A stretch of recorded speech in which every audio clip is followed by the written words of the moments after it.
vieux balai placé à la porte de ta maison, déjà te protège contre la présence des vampires. L'épingle, simplement l'épingle avec de l'ail associé sur toi, te protège contre le vampirisme.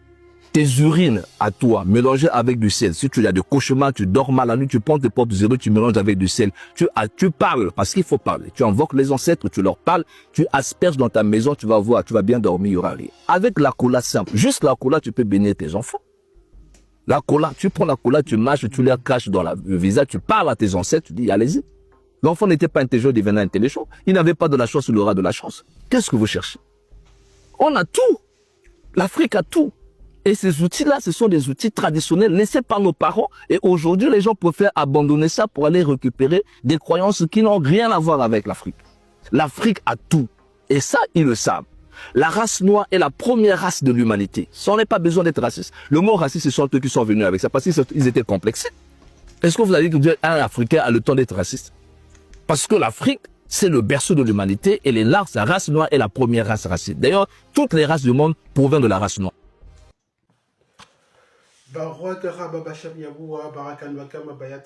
Béni soit celui qui vient au nom de Yahuwah, nous bénissons tous de la maison de Yahuwah.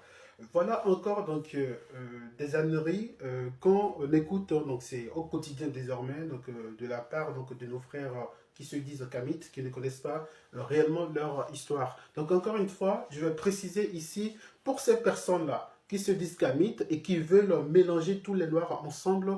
Posez-vous les bonnes questions, remettez-vous en question, remettez en question votre environnement. Est-ce que donc Paul Kagame que vous voyez là, qui dirige et qui opprime d'autres peuples, et ce peuple-là qui vous, donc vous pourriez donc vous identifier donc à ce peuple-là, est-ce que forcément il faut vouloir s'unifier avec ces gens-là? C'est là la véritable question. Est-ce que vous, en tant que lion, vous allez aimer qu'on vous compare, donc qu'on vous unifie donc avec des hyènes par exemple, avec des chiens par exemple. Donc c'est ça, c'est cela le plus important donc, de cette démarche spirituelle que vous devriez avoir. Le tout ne suffit pas de dire que oui, nous vivons donc sur un continent et forcément tout ce qui se fait donc, dans ce continent-là, sur ce continent-là, nous pouvons donc nous identifier par rapport à cela. C'est de se tromper. Donc forcément, le mec qui disait avec le balai, l'urine, le sel, voilà, noix de cola, tout ça, on peut se protéger. Mais là, il y a un problème parce que ces choses-là ont toujours résisté. Mais pourquoi est-ce que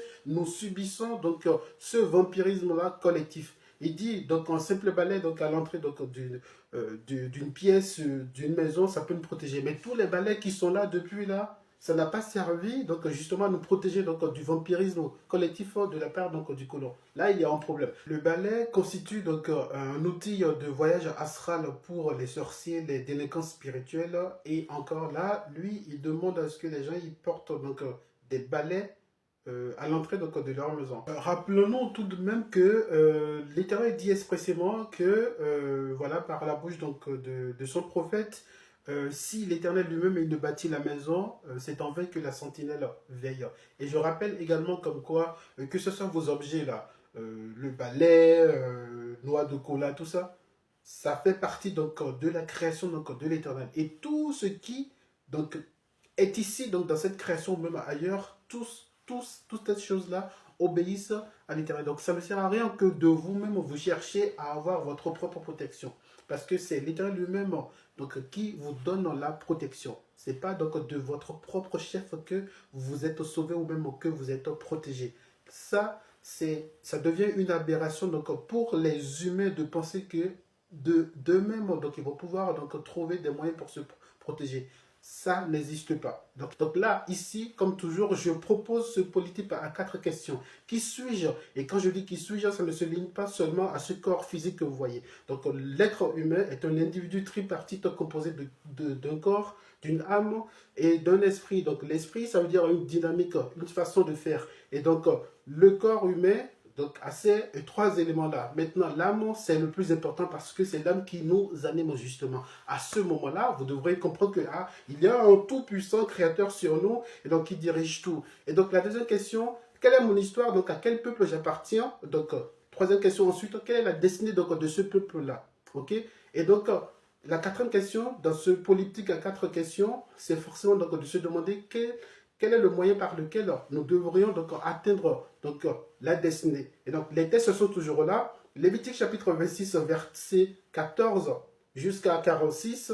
Deutéronome chapitre 28, verset 13 jusqu'à 68. Voilà donc des calamités qui accablent donc ce peuple qui ignore qui il est réellement. Et donc forcément ces mêmes calamités donc, qu'on retrouve dans les textes selon le livre de Lévitique chapitre 26 à partir du verset 13 jusqu'au verset 46 et Deutéronome chapitre 28 à partir du verset 13 jusqu'au verset 68, ces mêmes calamités devraient être donc un signe contre nous. Donc encore une fois, les tests sont là. Maintenant, si les gens ils sont tellement haineux pour ne pas aller rechercher, donc aller lire ces choses-là, là, ça pose encore un problème. Et donc, posez-vous les bonnes questions et remettez-vous en question. Remettez en question votre environnement et ne vous limitez pas seulement donc, à ce que vous connaissez par rapport au lieu, donc, au territoire donc, sur lesquels vous vous retrouvez, où vous êtes né tout simplement.